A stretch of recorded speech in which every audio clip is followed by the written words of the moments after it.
Oh shit. The Batman fans. Boy, are we in for a treat. If they're not whining about never seeing his white eyes, then it's always prep time, or some other BS excuse. But anyway, let's get into it. Today we are ranking Batman villains. And to get this out of the way, I have yet to see these old, crusty comical icons yet, but I'll get there eventually. First up we have...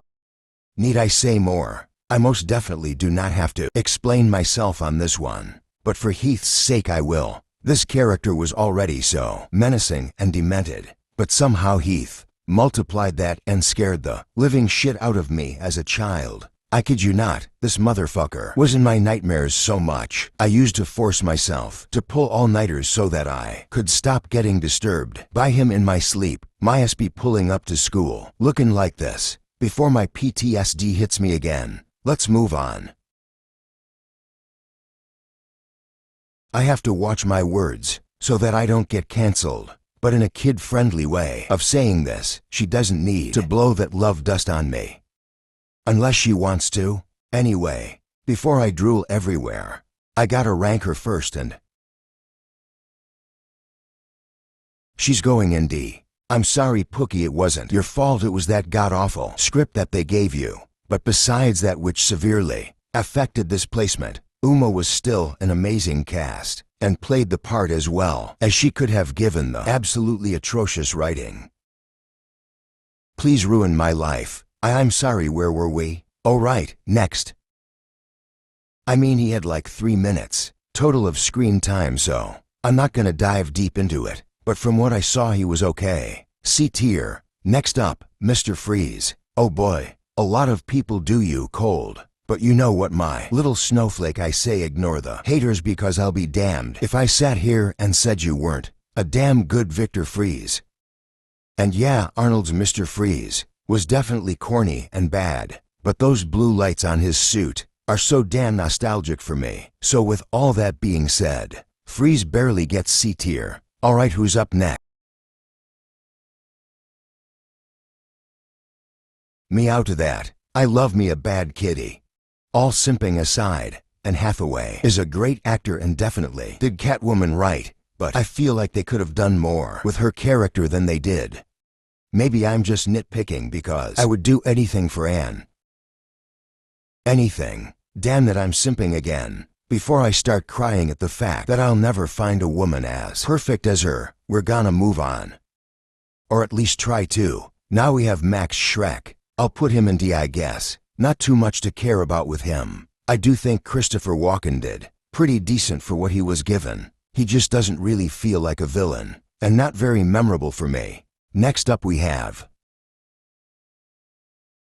Don't even get me started. If she ain't this crazy, I don't want her.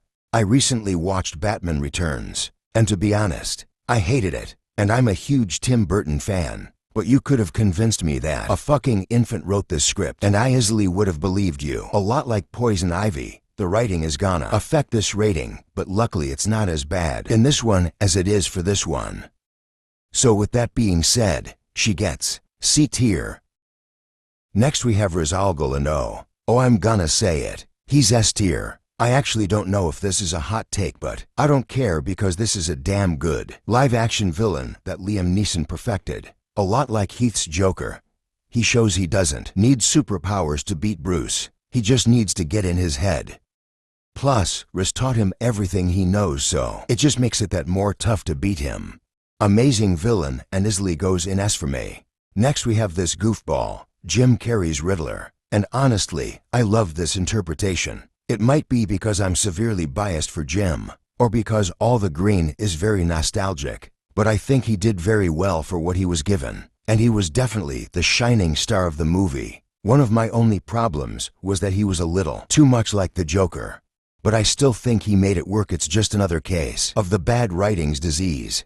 Luckily the script wasn't as bad as this, so he gets B tier. Now we have Tom Hardy's Bane. I think he fits perfectly with his movie. From the tone of the movie to the acting, he did amazing with this. And dude got so bulky, I'm convinced that wasn't healthy. They made his voice badass as well, and he gave Batman that kind of whoop ass. Tom Hardy's Bane gets just below S.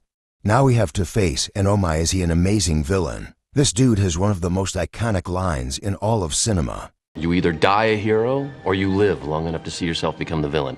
Peak cinema. This might be one of my favorite villains in all of fiction. Just such a misunderstood character that tries his best to protect his city, but it just ends up ruining his life. Very tragic story behind him and a lot of sadness. I think I'ma do it. Yeah, I'm gonna do it. That's right, fight me. Now we got Jack Nicholson's Joker. Iconic. I'm gonna give him A just because we've seen Heath perfect the Joker, and it's practically impossible to exceed that. I know some people actually prefer Jack's Joker over Heath's, and I fully respect that. At the end of the day, it comes down to preference, and I prefer to see the more dark and gritty Joker over the more animated, hyper kind of Joker, but I definitely am okay with both. Tim Burton definitely cooked with him as Joker. Next up we got 2020 to Penguin, and he was pretty damn solid. I still haven't seen the show, but from what I saw in the movie, he gets A. Crazy to think this guy plays this guy, but he pulled it off so well and is easily the best live-action Penguin we have. Now we got the new Carmine Falcone, and I'm gonna put him in B. He's Sector 7, not a Batman villain. Next up is Talia al Ghul, and I can't really remember her too much, so I'll just put her in B and move on. Scarecrow's up next, and I'm honestly a huge fan of the character because of the uniqueness and mystery behind him, but as far as live action, he wasn't ever really the main villain, so I can't put him in S sadly. But I do think Cillian Murphy was an amazing casting. If only he got more spotlight and didn't get embarrassed every time he was on screen. So I think B is a good spot for him. Now we have the original Two-Face. I'm sorry, but he's just as corny as Mr. Freeze. It doesn't help that Jim Carrey completely steals the show. But a lot like the Joker situation, we have a practically perfect Two-Face. From Dark Knight, Tommy isn't horrible, but he's not amazing. Now we have one of the most well-written villains in my opinion. And I'm not wasting any time. This is S tier. I love when a villain has an understandable motive, and this is just that. Growing up as a poor orphan, it hurt him to see Bruce Wayne thriving on TV. So, understandably, he is very jealous of that, and eventually it makes him go crazy and turn into the Riddler that we know today. Oh, Danny DeVito's Penguin. Yeah, I won't lie, I almost put this in WTF. Looks-wise, you'd think he's a pretty good Penguin, but no. I actually feel really bad for putting Poison Ivy in the same category, so just pretend I put her in C instead. And oh my fuck, lastly, we have this absolute imbecile.